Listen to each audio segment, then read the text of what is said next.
And I'm very privileged this evening, as the Honorary Consul of Japan for Louisiana, to welcome and to thank you for coming to this program, which, as you may recall, was to be scheduled a few months ago, but had to be rescheduled due to the hurricane that happened to hit that very night.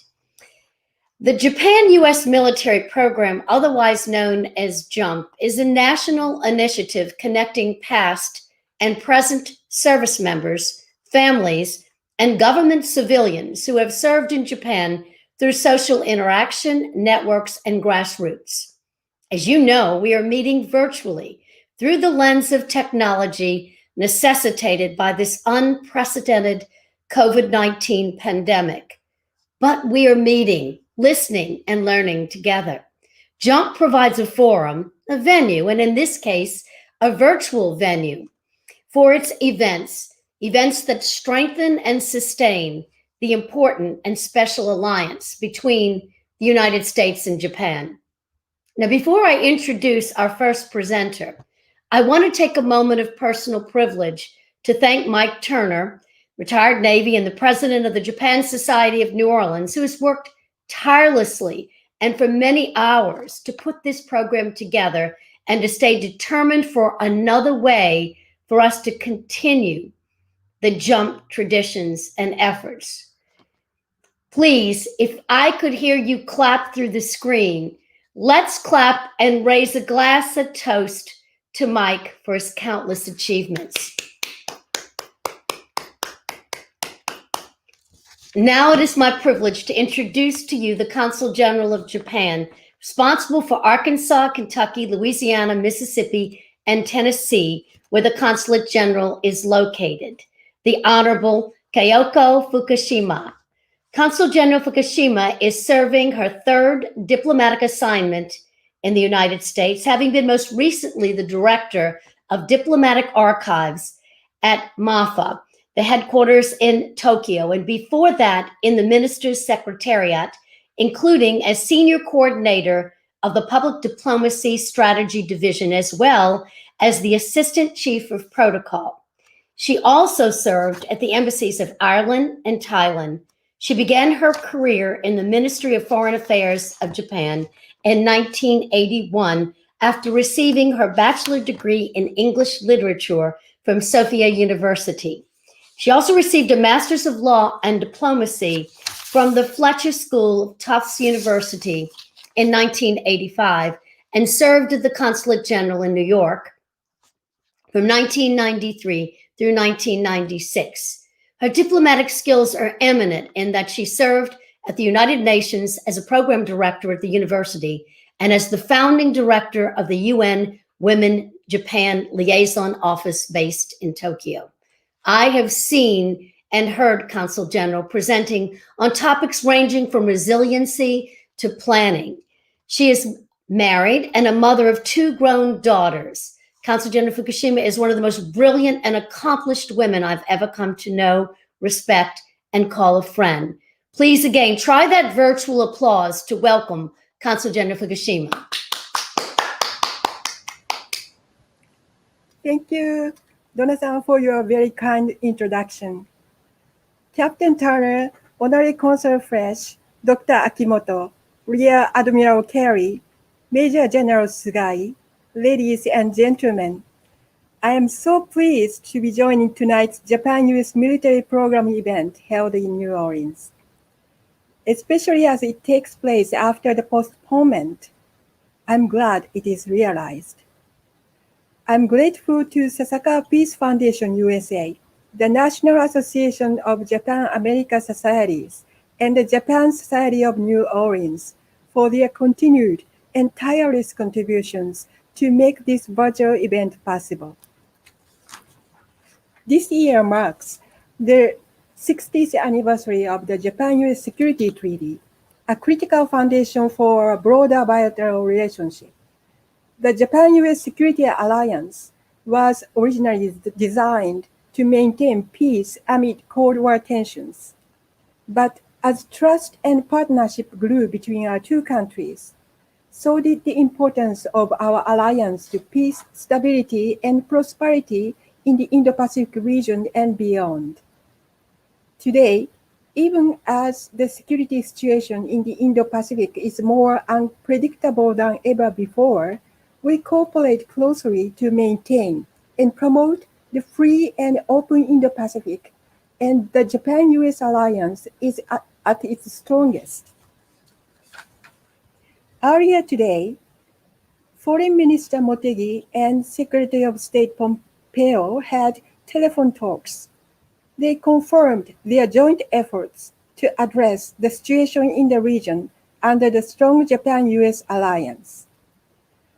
Regardless of the changes of administrations in both countries, the importance of Japan-US alliance will remain unchanged and become even greater. In fact, in the recent telephone talks between Prime Minister Suga and President-elect Biden, both leaders confirmed to strengthen Japan-US alliance and to work together to realize a free and open Indo-Pacific. I have been fortunate to witness this evolution in our partnership during my career with the Japanese Foreign Ministry. As introduced, I started my foreign service career in 1981, and I was a trainee at the Security Affairs Division of the North American Bureau. The division was in charge of Japan-US security relations and one of the busiest within the ministry. Trainees at the division made newspaper clippings. There were so many articles to cover, and we could barely finish. My senior colleagues were constantly in touch with their US counterparts, the Prime Minister's office, and the Japanese Defense Agency. Through my work at the Security Affairs Division, I became keenly aware of the importance of Japan-US alliance.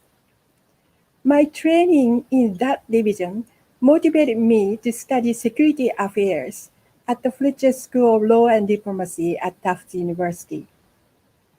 During my graduate study at Fletcher, I had a chance to participate in a study tour to Pensacola, Florida. In my current role as Consul General of Japan, people often ask me, what makes Japan and the US such incomparable allies? There are many factors. At the core are our shared fundamental values of freedom, democracy, and the rule of law. Such constants keep our relationship strong amid domestic political transitions and an evolving international landscape. Our mutual strategic interests also contribute to the unwavering nature of our partnership. US bases in Japan are essential to peace and security for our country and the surrounding region. In turn, Japan works hard to maintain its role as America's best regional partner. A tremendous aspect that is sometimes overlooked, I believe, is the grassroots efforts of individuals in the Japan-America community. Some of the greatest contributors to our bilateral friendship are current and former US servicemen and women. When stationed in Japan, these service members work tirelessly and make deeply appreciated sacrifices to keep our security alliance strong. Their families, whether stationed with them in Japan or living back at home, also make sacrifices for our mutual benefit, earning our eternal gratitude. When they return home to new posts or as veterans, many service members continue to work to foster understanding and friendship between the people of our two nations. Many of you gathered today continue to promote friendly Japan-US relations in your business, in your community groups, and at cultural events, and of course, in your participation in the JUMP program. You share your experiences in Japan with your fellow Americans, creating deeper understanding between our two countries. US servicemen and women and veterans are vital to strong Japan-US relations, both at home and abroad. We cannot stress enough our appreciation for your efforts. I am glad that the JUMP program provides an important network among current and former servicemen and women with such special connections to Japan. I hope you will all continue to participate in the Japan-America community here. Let's work together to further promote this wonderful relationship. I look forward to hearing the insights from our speakers this evening. I wish you all continued good health and keep the families of Louisiana suffering from the COVID-19 pandemic and natural disasters in my thoughts. Please have a good holiday season. Thank you for your attention.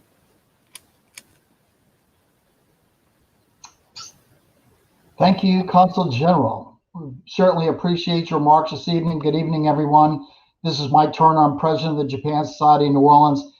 It's my pleasure to be the MC for the rest of the evening. I'll be announcing the rest of our speakers. It is my great pleasure this evening to introduce Dr. Satohiro Akimoto, chairman of the board and president of the Sasakawa Peace Foundation USA. He joined Sasakawa Peace Foundation USA in January 2019 and brings an extensive experience in the areas of business, research, intellectual dialogue, and student exchanges between Japan and the United States.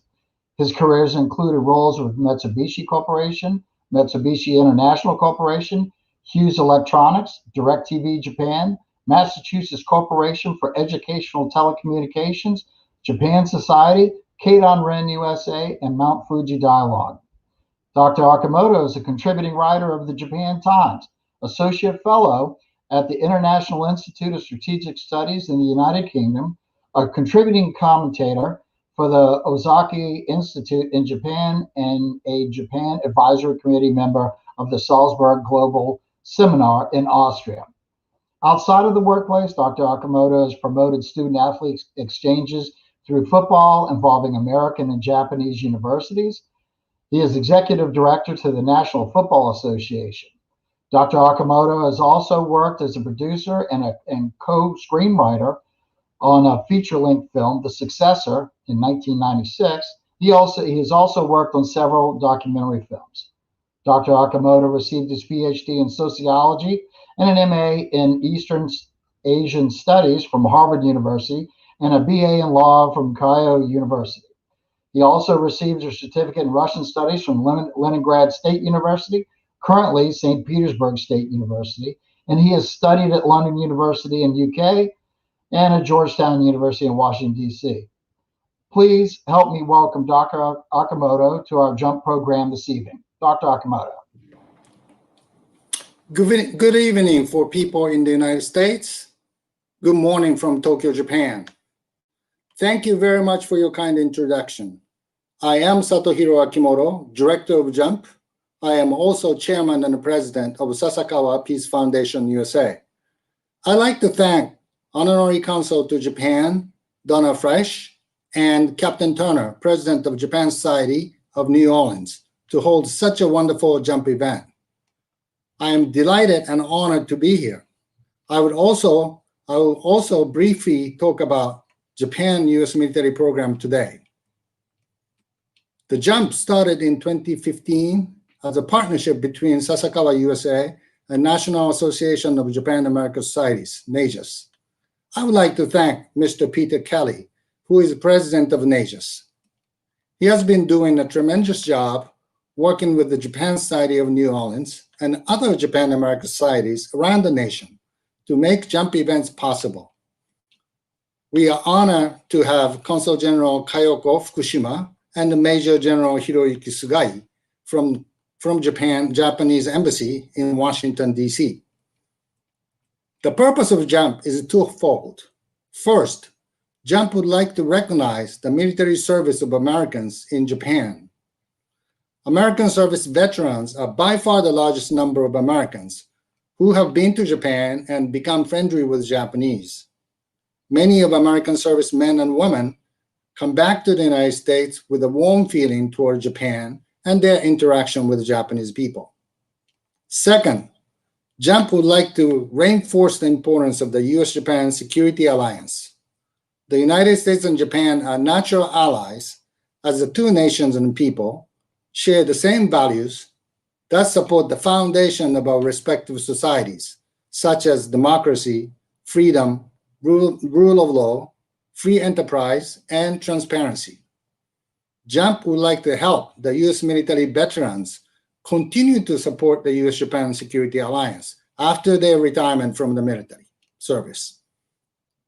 In order to realize these purposes, Japan-America societies, including Japan Society of New Orleans, design and host events with support from NAJUS and Sasakawa USA. The JUMP events recognize veterans and active duty servicemen and women who have worked and strengthened the bilateral alliance between the two countries. The JUMP events also invite Americans and Japanese service people as speakers, such as we do today with Rear Admiral James Kelly and Major General Hiroyuki Sugai. In the 6 years of the program, over 30 JUMP events has been held at the Japan-America societies around the nation. We plan 8 events this year in a variety of formats: virtual, hybrid, and hopefully in person. The events will be and have been hosted by Japan-America societies in Washington, D.C., Pensacola, New Orleans, Seattle, San Diego, Honolulu, North Carolina, and San Antonio. Each local event is unique to the host location, demonstrating the wide variety of Americans who served in Japan. For example, at the Washington, D.C. event in October, the JUMP was held at the National War College at Fort Leslie McNair, including both students of the War College and the general public who joined virtually. Where possible, we organize the event coincide with the important joint exercises between the branches of the U.S. military and the Japanese Self-Defense Forces, such as JMSDF training cruise visit to Hawaii and San Diego, and the U.S. Army, Japanese Ground Self-Defense Force joint exercise in the state of Washington. Sasakawa USA and the NAJUS believe that the JUMP is the only national series of grassroots event which focus on the US-Japan alliance. I believe that this is why JUMP strikes the chord of the people. NAJUS and Sasakawa USA are pleased to work together with the Japan-America societies, including Japan Society of New Orleans, to bring JUMP events to a broader audience of Americans. Lastly, I'd like to thank again to Consul General Kayoko Fukushima and the Major General Hiroyuki Sugai, as funding for JUMP is provided by Embassy of Japan in Washington, D.C. Thank you very much. Thank you, Dr. Akimoto. Appreciate your remarks. It's now a great honor for me to introduce our next speaker, Major General Hiroyuki Sugai of the Japanese Air Defense Force, currently assigned as Defense Attaché, Embassy of Japan, Washington, D.C. He is a graduate of the National Defense Academy in 1996 with a Bachelor in Science in Aerospace Engineering and commenced training as a fighter wing maintenance officer at the 3rd Air Wing Air Defense Command, Misawa Air Base. Various tours include logistics planning section at the Air Material Command in Tokyo, 7th Air Wing at Hirokuri Air Base, study at the Air Staff College before beginning service as A4 staff member of the Air Staff Office in Tokyo. Major General Sugai has also served as A5 Staff Officer of the Defense Policies and Program Division, Air Staff Office, where he notably involved in the design and establishment of the Acquisition Technology and Logistics Agency. Following assignments include 8th Air Wing at Suzuki Air Base before returning to the Defense Policies and Program Division at the Air Staff Office. In September 2015, Major General Sugai joined the Brookings Institution as an International Security Fellow, where he conducted research on the future of Japan's defense equipment policy. He also served as a liaison to the headquarters U.S. Air Force, where he discussed strategic challenges and the Chief of Staff of the United States Air Force Strategic Studies Group. In December 2017, he returned to the Logistics Department of the Air Staff Office in Tokyo before becoming, in August of 2018, the Deputy Director of Defense Plans at the Defense Policies and Programs Division. In August 2019, he was assigned to the Operations and Intelligence Department of the Air Staff Office. In August 2020, Major General Sagai began his current assignment as Defense and Air Attaché at the Embassy of Japan in Washington, D.C., where he leads the defense section staffed by Assistant Defense Attachés from Air, Ground, and Maritime Self-Defense Forces. We're very appreciative of a senior member of the Japanese Armed Forces joining us tonight. Please help me welcome Major General Sagai to our JUMP event this evening. Welcome, General. Thank you very much, Mr. Turner, for your kind introduction. I'm honored to have the opportunity to make some remarks to today's JUMP event. We, at the Embassy of Japan, would like to express our sincere gratitude to everyone at the Japan Society of New Orleans for hosting this event. Of course, everyone at Sasakawa, USA, and NAJAS for organizing it. In addition, please allow me to express my sympathy and condolences to everyone in New Orleans affected by Hurricane Zeta these past 2 months. As mentioned, I took over the defense attaché, the embassy, in August of this year. Although COVID-19 continued to present a unique challenge, I and everyone in my office are committed to maintaining a strong Japan-US alliance. Today, I would like to address the security environment in the Western Pacific, not only from a military perspective, but also from an economic and a technological one as well. Specifically, I'll be talking about trade and emerging domain of space, cyber, and electromagnetic spectrum through discussion of traditional sea lane and the novel digital sea lane. As everybody knows, national security has an important economic dimension because in today's world of globalization and economic integration, the relationship between a nation's economy, technology, and security has become increasingly interlinked. The economic security of the Indo-Pacific region is indelibly tied to maritime trade. According to estimates from the United Nations Conference on Trade and Development, roughly 70% of the trade by value transported by sea. Of that volume, an estimated 1/3 of global ship passes through the South China Sea, which connects the Indian and Pacific Oceans. This makes the waters of the South China Sea, in particular, the freedom of navigation within its waters, an economic and national security concern of the utmost import for Japan. Although the United States is less reliant on the South China Sea, with just over 14% of its maritime trade passing through, it still engages in two-way trade with the Indo-Pacific region valued at $1.9 trillion by department states. Ensuring the security of maritime traffic in the Indo-Pacific region is therefore a national security priority of Japan and the United States. On the other hand, China has been intensifying its activities in South China Sea, including in the water around the Spratly and Paracel Islands, over which territorial dispute exists with its neighbors, including some ASEAN member states.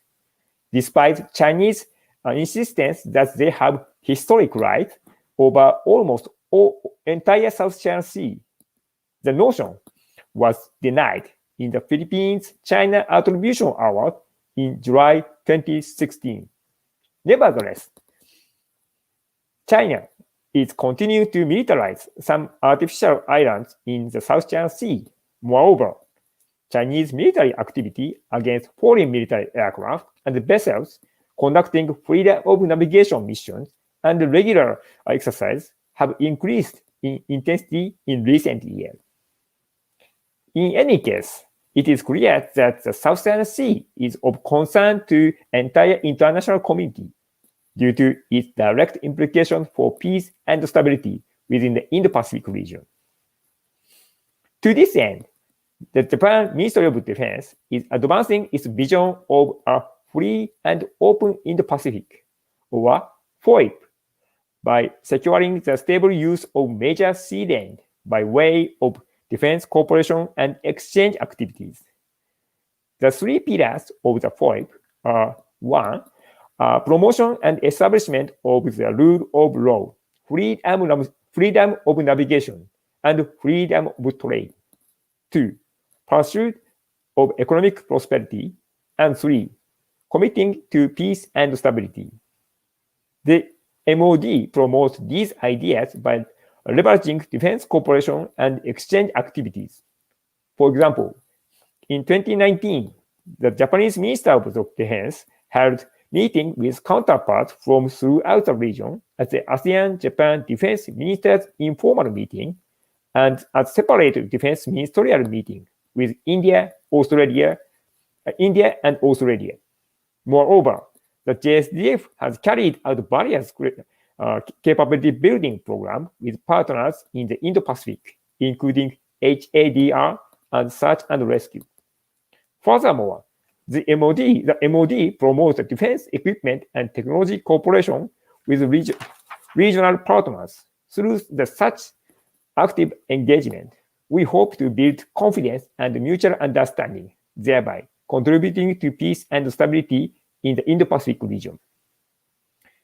In addition to the more traditional maritime domain, the emerging domain of space, cyberspace, and electromagnetic spectrum are posing serious challenges with economic and national security ramifications.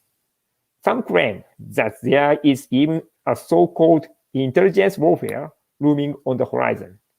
As Dr. Peter Singer wrote in his book, Like War, social media technologies are being weaponized by various entities from cybercrime groups to state actors. Information technology has connected people all over the world and made it possible for them to obtain knowledge and data instantly. However, it has also exposed people directly to the threat of malicious entities. Defending the nation from threat in the virtual space is a daunting challenge for all militaries. Countries around the world are scrambling to develop or acquire cutting-edge technology to maintain information superiority and enhance their communication superiority. In this regard, space security is vital for countries to maintain secure communication, mobility, and surveillance. As you know, outer space continues to expand infinitely. Similarly, the digital sea lane that should be protected by the armed forces of each country are also endlessly expanding. And yet, international norms on behavior in space are non-existent. Nonetheless, Japan is strengthening its capability in these three emerging domains by investing in manpower and capability-enhancing technologies. In the space domain, the Ministry of Defense is working to develop its own space security capability. In May 2020, the Air Self-Defense Forces established a Space Operations Squadron and will be prepared for full-scale space situational awareness operations with Deep Space Surveillance Radar and Space Operations Center, or SPOC, by fiscal year 2022. In the cyber domain, the Ministry of Defense is expanding its cyber defense group by about 70 personnel to approximately 290 this fiscal year. Furthermore, Japan has participated in the cyber defense exercise and dialogues with NATO, United States, United Kingdom, and Australia. In the electromagnetic spectrum, the SDF is proceeding with the development of standoff electronic warfare aircraft for jamming and, in addition, research and development activity aimed at the procurement of potentially game-changing technologies. The Ground Self-Defense Force has also recently established an electronic warfare unit. Through these examples, I hope that I have demonstrated the earnestness with which the Ministry of Defense is working to tackle head-on the challenge posed by these emerging domains. However, let me make clear that it is understood within the Ministry of Defense that securing the stable use of these domains is impossible for any single country alone. As such, we hope to cooperate with the United States in securing these emerging domains, much like the traditional maritime domain, to ensure economic security and peace and prosperity in the Indo-Pacific region. In closing, I would like to mention that the upcoming March 12, 2021 marks the 10th anniversary of Operation Tomodachi, when the United Armed Forces, especially U.S. Forces Japan, supported a Japan that was dazed and reeling following the 2011 the Great East Japan earthquake and tsunami. The provision of humanitarian assistance and disaster relief was proved to the Japanese people of deep bond shared between our two countries. Both then and now, we remain Tomodachi. And even the world around changed drastically, we will continue to face these new challenges arm in arm with spirit of friendship and cooperation. Thank you very much for time and attention. Major General Sugai, thank you very much for your remarks. It's always a pleasure for me to introduce a fellow Navy shipmate, and again, it is an honor that I have to introduce to you this evening Rear Admiral Jamie Kelly.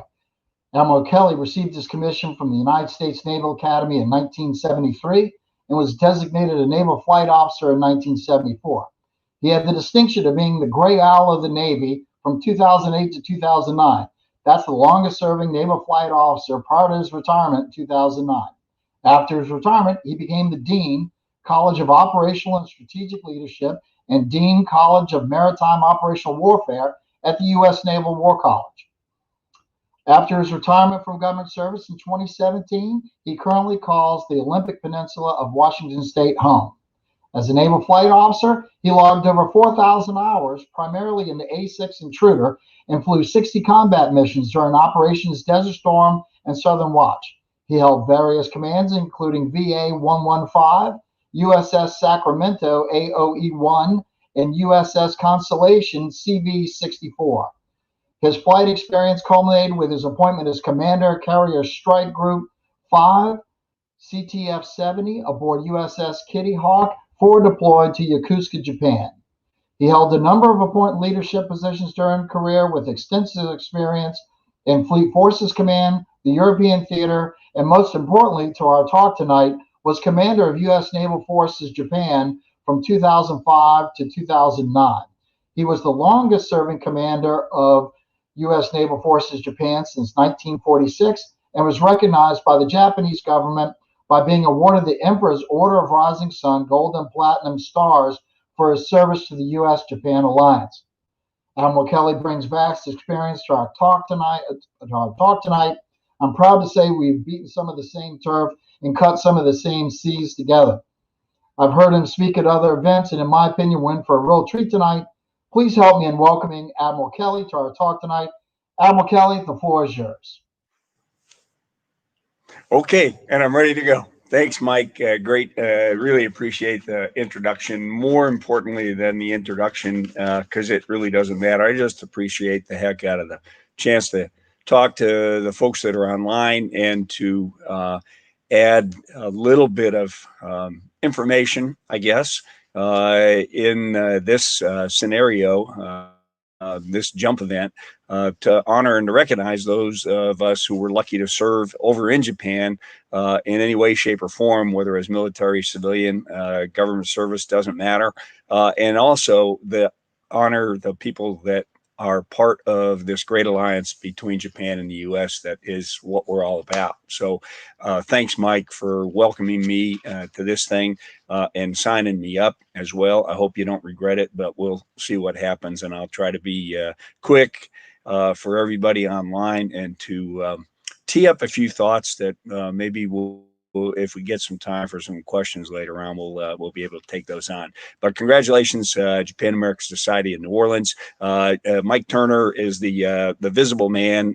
Candace Huber is in the background, and she is pulling the strings. Make no doubt who's running this show. Candace, thank you, and again, happy anniversary the other day.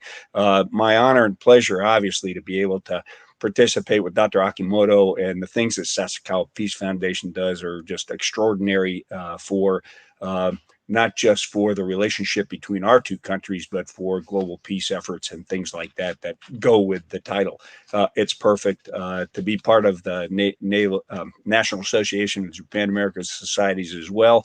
I'm here to represent, I guess, the Japan American Society for the state of Washington, which is something that I'm part of, and I'm also the president of the Center for International Exchange, Commemorative Center for International Exchange, in honor of John and Jiro Whitfield for the CIE in the United States. So great thing here, and I'll get my sales pitch in for that a little bit later. I want to congratulate as well my other fellow speakers besides Dr. Akimoto, who've gone before me, Kanjen, Fukushima, Consul General, you're amazing.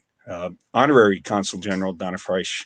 Thanks, Donna, for joining. And of course, I think we all just saw why Major General Sugai is the defense attaché from Japan. We've got an all-star there, and we are so lucky to have him in Washington, D.C. As part of the Japanese embassy team. So thanks, everybody.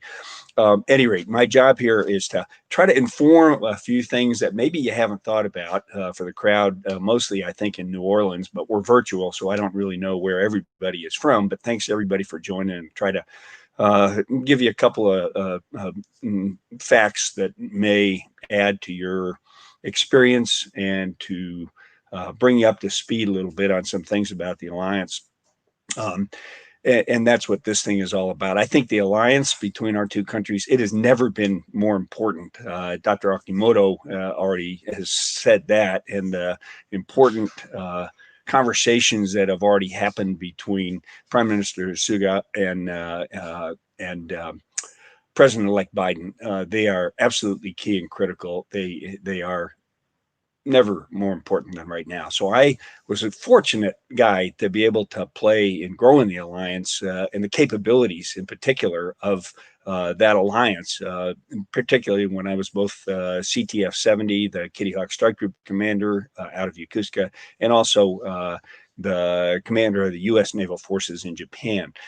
So that's my focus. I also, as Mike has said, was lucky to be a squadron executive officer and a commanding officer flying off the USS Midway and the USS Independence. We swapped those carriers out while I was in between being an executive officer, the number 2 guy, if you will, in a aviation squadron on the Midway, fleeting up to be the commanding officer for the swap out with Indy. So that's where my perspective is. And Candace, if I could get that first slide up, that would be really great, because where I want to go just at the start is to give you a few shots. I've got 7 slides. I promise they'll be quick and I won't bore you to death, I hope.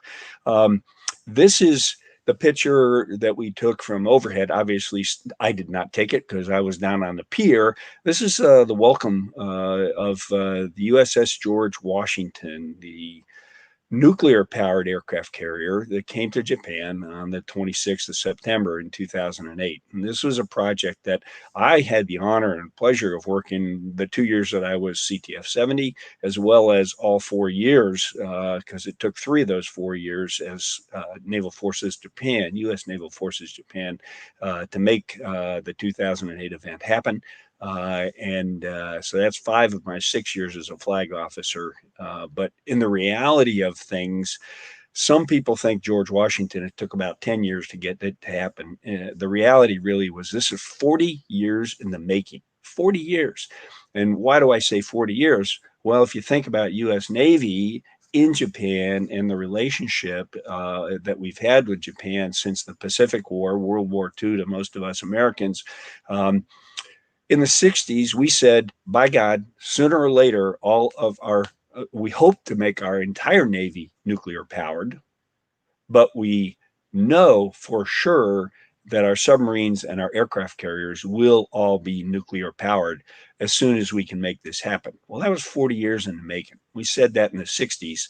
And here is the thing that was so important. And by the way, with the crew, if you look at the flight deck and you can read kanji, that's supposed to spell out Hajime Mashite, glad to meet you, right? That's the sailors on the flight deck of the George Washington and welcoming their arrival. So their arrival was important, and it went into the most important base that I'll talk about here in a second with an overhead. Don't switch yet, Candace. Leave it on this base shot. But the GW, think about what we were trying to do there and what we needed to do, because it's all based on the community and on the government to government relationships between our Ministry of Defenses, right?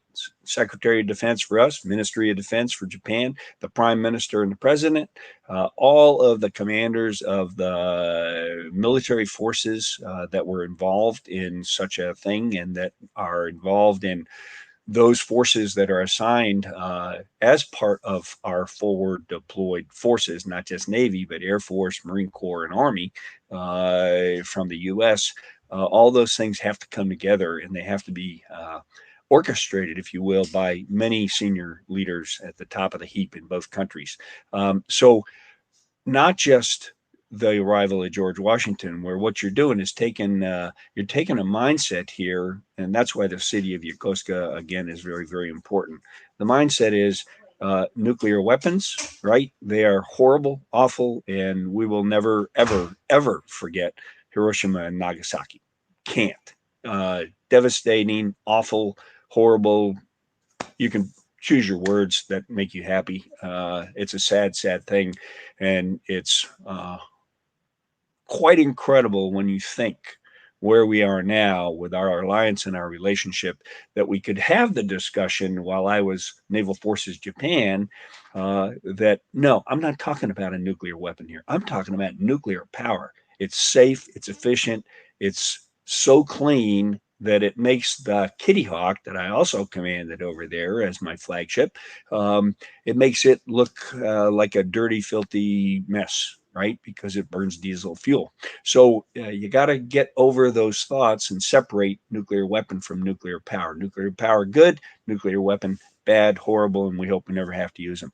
So the bases that we've got, just real quickly, these list the forces that we have in the Navy, right? This is a CNFJ, Commander Naval Forces Japan, area of responsibility, and the bases that we have over in Japan proper, including Okinawa. We've got 5 bases that are listed on here, but the one that you who have followed the relationship know that Iwakuni figures very important now as a Navy Marine Corps base. And I'll talk about that in a second. But just looking at the lineup there for Yokosuka, you can see that we've got our propensity of ships. We've got the 7th Fleet headquarters. We've got Naval Forces Japan that I commanded. We've got our submarine force commander over there. We've got our carrier Ronald Reagan currently assigned, and we've got when you add it all up, we got about 20,000 people that live in Yokosuka that are either the 13,500 active duty personnel, but you add our civilians in there and the family members, you're up over 20,000 Americans that are there. And that term you see 4,700 MLCs, that stands for Master Labor Contractor. Those are Japanese civilians who work for the Navy, the U.S. Navy on that base. And you can tell already that is a significant impact on the community of Yokosuka.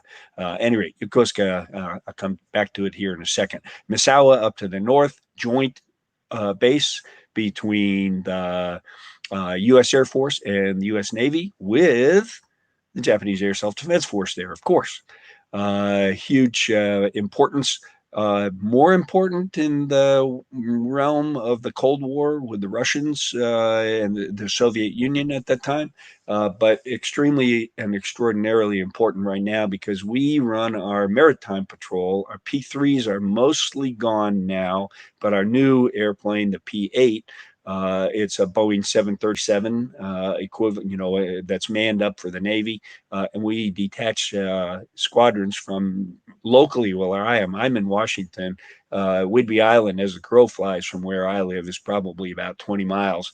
And Whidbey Island Naval Air Station is where many of our P8 detachments come from. It's also where our electronic warfare squadrons are all based, the Growler, Super Hornet, and they both deploy expeditionarily to Misawa and other places in Japan, but they also go out as part of the carrier air wings.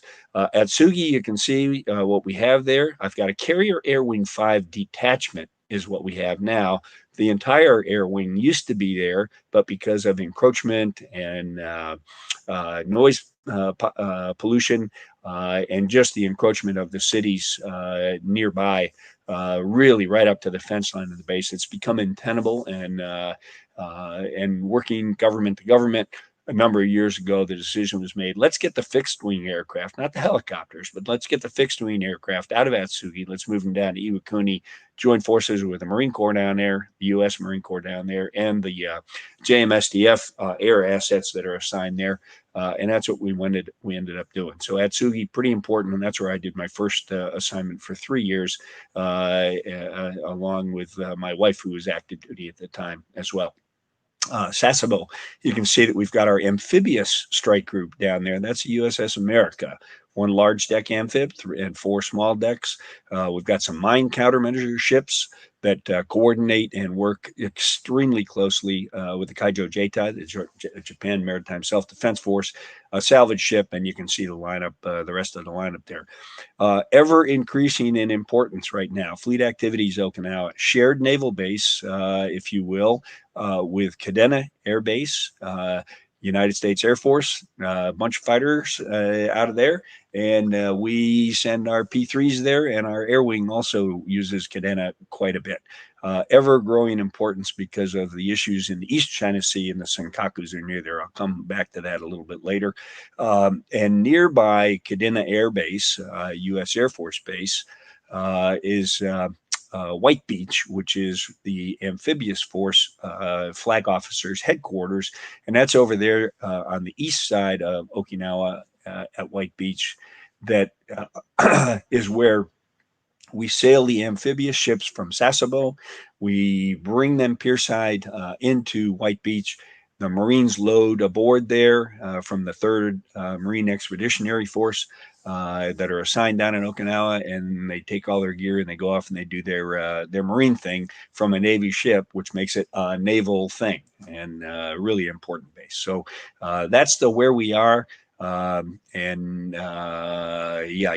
the most important, Sasebo, the most strategic. Admiral Togo was no fool when he started the Sasebo base out there in the early 1900s, actually late 1800s, but early 1900s, in Okinawa of growing importance because of the People's Republic of China issues and the Senkakus. Let's go to the next slide, please, Candace. Here's an overhead of Yokosuka. This is during the dredge for the CVN when we were getting ready to replace the Kitty Hawk, a conventional powered carrier, with the George Washington.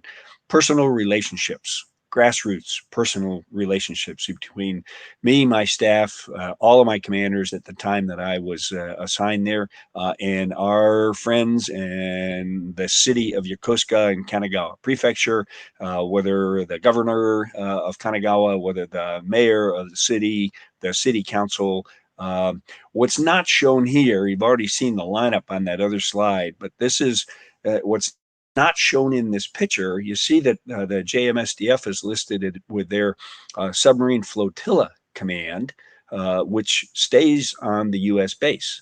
And right across the harbor, that is not visible in that picture, are all of the counterparts to those commanders that we have in the U.S. Navy that are assigned there in Yokosuka. So The Destroyer Squadron 15 counterpart is right across the harbor over on the Yokosuka base for the Kaijo Jeitai.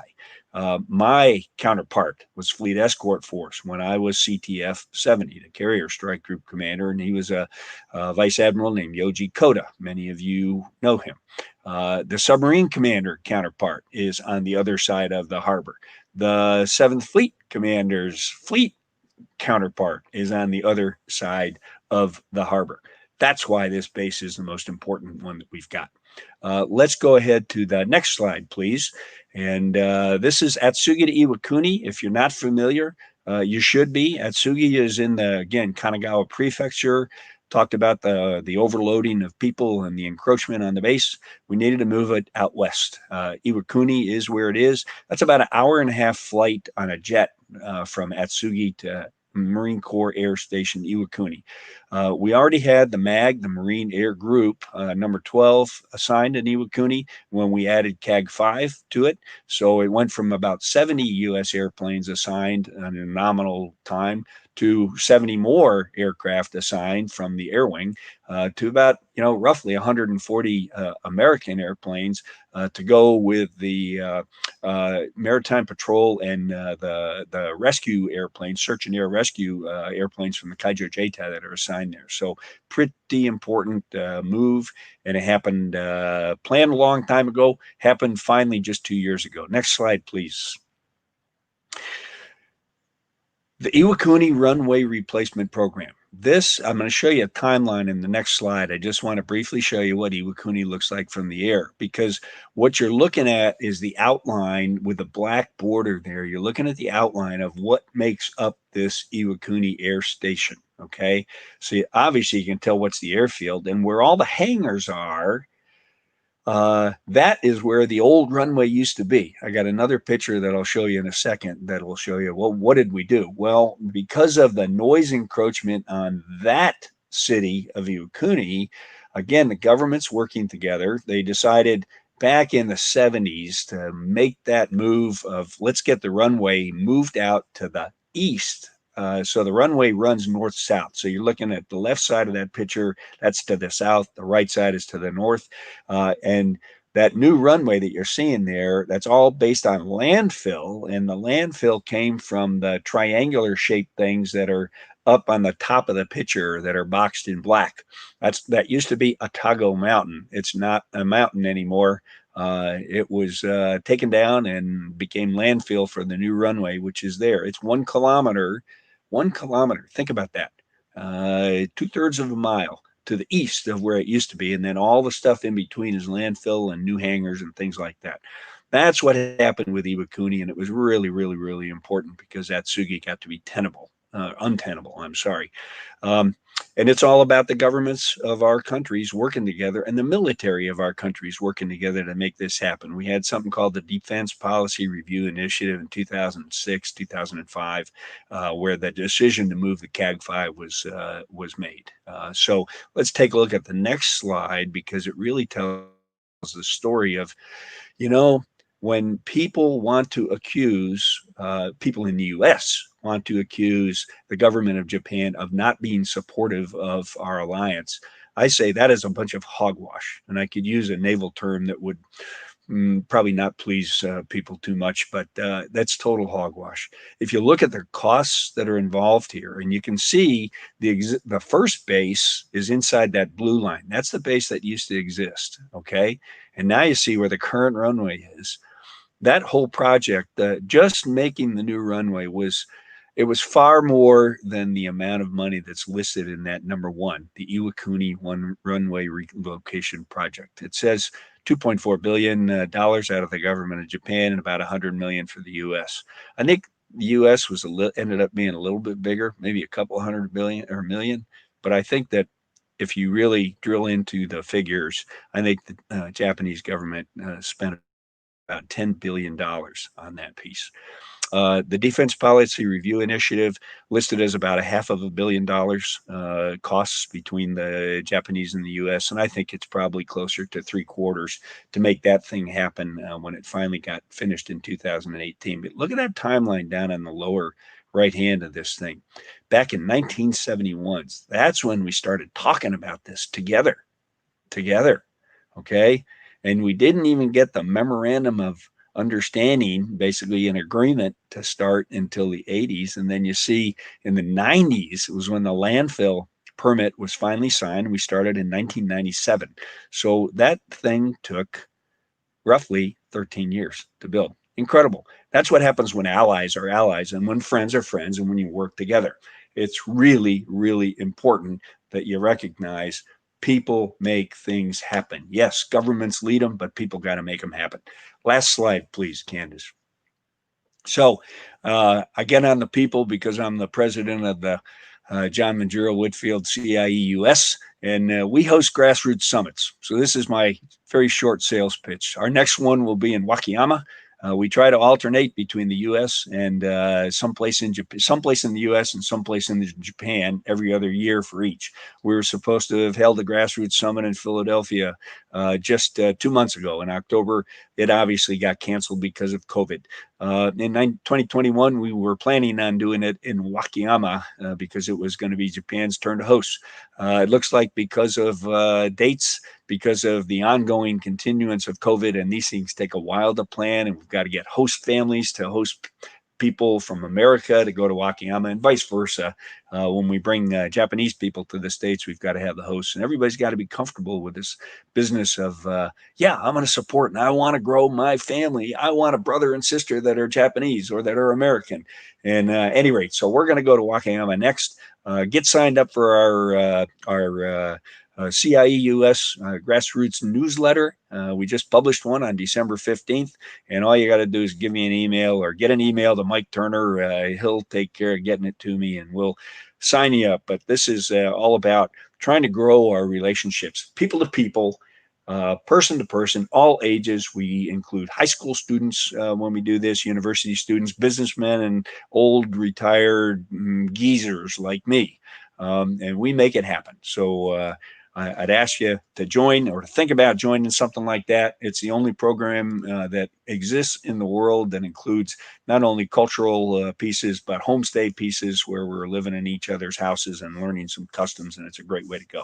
So in closing, thank you everybody for listening. That's I guess number one. No, number one is thank you fellow servicemen and women who are civilians, military, again, doesn't matter. Those of you who have supported, are continuing to support, and are involved directly in the alliance between Japan and the United States of America. It's never been more important. Thank you for listening, and thanks for your service. I do salute you, number one, and I kampai you. This is Washington State wine. It's really good. Almost as good as Nihonshu, but not quite.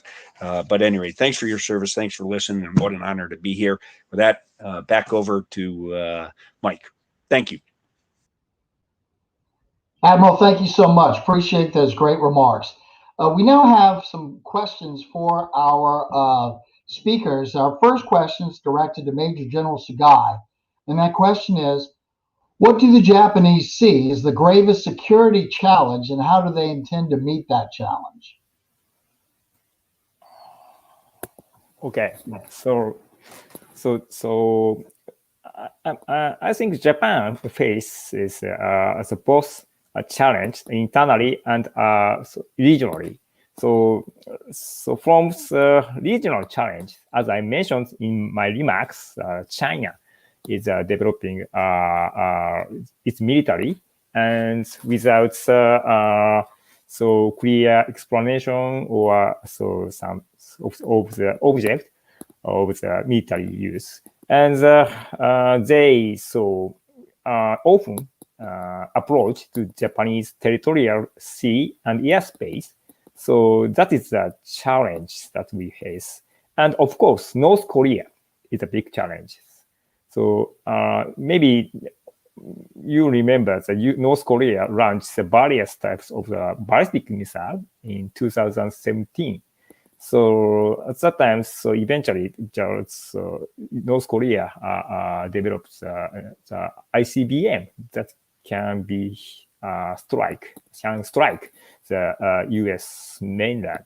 So and then Russia, their activity both in the airspace and on the ocean is increasing. So it is a regional challenge. All three countries, their military activity is very intense now. And the internal challenge is human resource. As you may know, so Japanese society, so the birth rate is decreasing, and so average age is increasing. The aging society that makes us difficult to get to recruit talented people to join the self-defense force.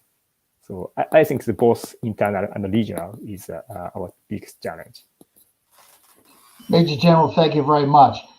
Now to Admiral Kelly, the same question from your perspective, sir. The gravest security challenge to the U.S. and Japan, and how does the U.S. intend to meet it?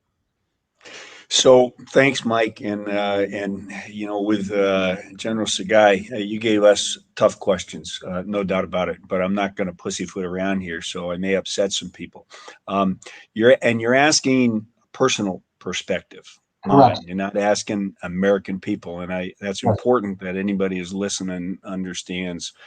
This is where I go. So the gravest things that we've got. Let's take it internally and externally. Internally in the U.S., there's two things that are occupying all our time and are front and center with everything. We are a divided country. We need to become undivided. The politics are ridiculous. This is Jamie's opinion.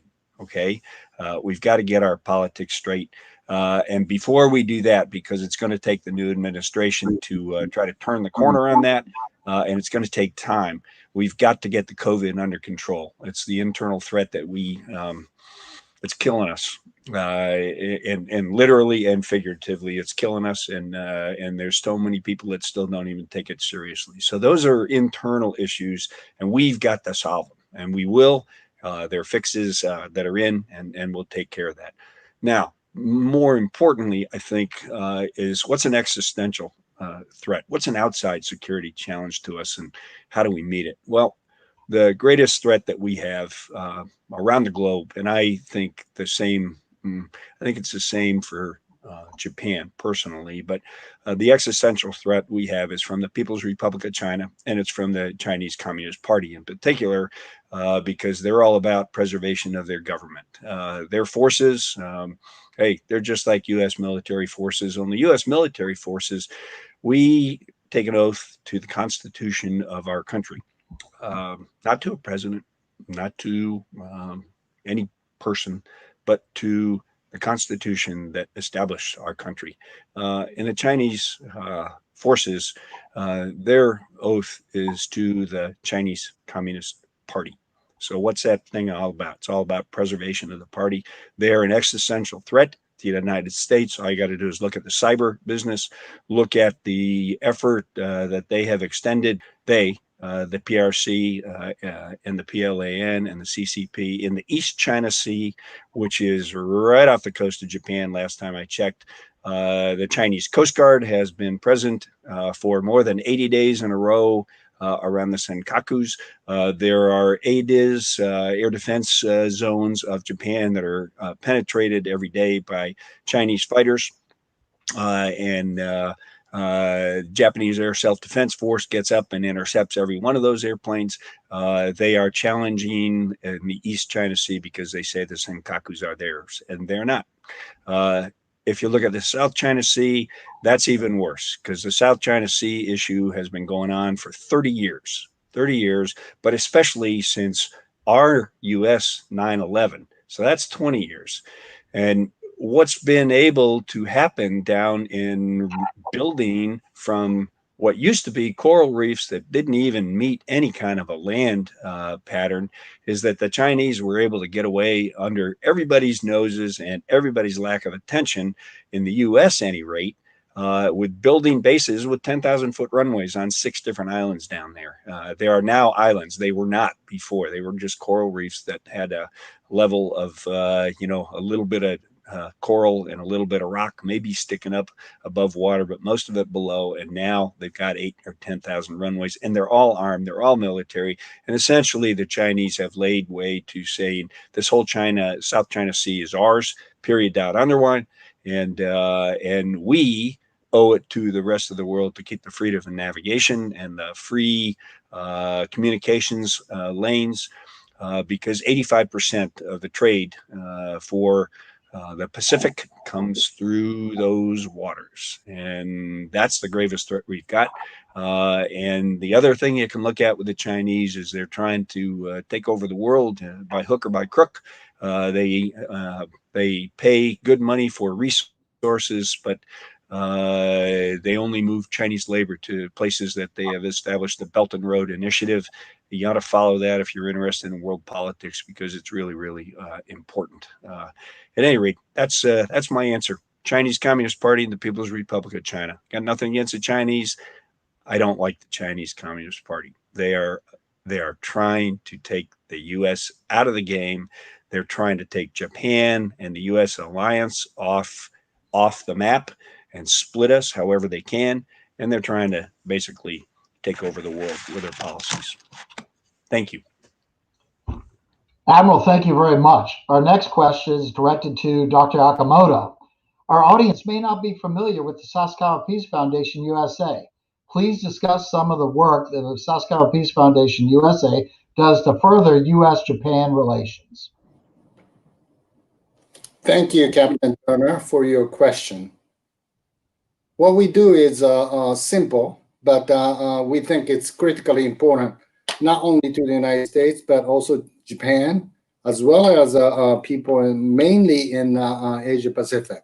What we do is to deepen understanding and strengthen the ties between Japan and the United States, mainly in the context, geopolitical context of Asia Pacific, with global issues, particularly common values that I talked about in connection with the JUMP, such as freedom, democracy, rule of law, transparency, free enterprise, in international for the goodness of a free and open international community. So that's the main sort of theme of what we do. And how do we achieve that theme or the mission? We have variety of activities, such as a research program. We just launched a research program on the maritime domain awareness in Pacific Islands nations. We organize online, hopefully continue to do in-person discussions when the COVID crisis is over, on mainly on foreign policy, security related subject matters, but not limited to. We recently had an event, online event on Japanese war brides, who Japanese ladies who married GIs after the war, particularly in the big numbers actually of them came to the United States in 50s. And it was a resounding success, and we have a very high interest on that. We also have exchange programs. We're sending American policymakers as well as researchers going to Japan, have engagement with the Japanese counterparts or doing their independent researches. And lastly, we have a variety of outreach programs. We just had one event in Seattle focusing on economy, trade, with the backdrop of foreign policy and security. And in terms of outreach, JUMP is very central to our activities. And I just wanted to end my remark by thanking Japan Society of New Orleans and Captain Turner and others making this jump event successful. So thank you very much. Dr. Akamoto, thank you so much. And I will segue into that. One of the benefits of our membership in the National Association of Japan American Societies is that Japan Society of New Orleans has won a grant that was sponsored by Saskia Peace Foundation USA for geostrategy in the grassroots. This is going to be a panel discussion on security issues in the Western Pacific. We've identified two panelists, Tomohiko Satake of the National Institute for Defense Studies in Japan, and Richard Fontaine, Center for International American Security in Washington, D.C. Both those gentlemen, hopefully we can have an in-person event here in New Orleans, late February, early March. We're still working on a date. If COVID restrictions are still in place, we'll do an online event similar to this. So look for that on the Japan Society calendar. In addition, if you're not already a supporter of Japan Society of New Orleans, we certainly appreciate your membership. Please consider joining. You can join us at japansocietyofneworleans.org. If you mention JUMP, your membership will run through May of 2022. I'd like to thank our producer and one of our corporate sponsors, Candace Huber, for helping us put this program on. We certainly couldn't have done this without you, so thank you so much for doing this. I'd like to thank our speakers tonight, Consul General Fukushima, Dr. Akamoto, Major General Sugai, and Rear Admiral Kelly. Thank you so much for your participation. We couldn't do this without you. I'd also like to thank the man that I refer to as the Wizard of Oz, the man behind the curtain. That's Peter Kelly of the National Association of Japan American Societies. He has been instrumental in a number of events that the Japan Society of New Orleans has sponsored. So Peter, without your guidance, help, and leadership, we would not be in the position we're in today. So I'm going to turn it over to closing remarks to our Honorary Consul, Donna Fresh. Thank you so much for your participation. And if you do have any questions or would like me to forward a question on to one of the speakers, you can send a question to Japan Society NOLA@gmail.com. Honorary Consul Donna Fresh. Thank you very much again, Captain Turner. Mike, I cannot tell you what this evening has meant to me personally. I've learned more in one evening than I have in many, many months and many years of attempting to try to study and understand the important alliance and relationship between our precious two countries and many of the same goals that we all share and the personal relationships that we've made. So once again, that person to person is so very important that we heard so much about. I want to join you in thanking our speakers this evening for their informative and interesting presentations. And I'm so sorry that Consul General Fukushima is having some technical difficulties, or she would have joined us as well in the question and answer session. And so we hope that we can get her back at some point and we can have another JUMP meeting at another time in New Orleans, all in person. I also want to thank Dr. Akamoto for his comments and Major General Sugai and Rear Admiral Kelly. I'm so glad you told it like it is. That was so very, very important to hear your personal impressions based on years and years of history and understanding about our relationships and about how the world works and about United States and what is best about us and what's worst about us and what we hope to improve in the future. And we thank you. I want to wish everyone a very, very safe and happy holiday season. And God knows we need an amazing new year. To 2021, to JUMP. We'll see you again. Thank you so very much for tuning in this evening.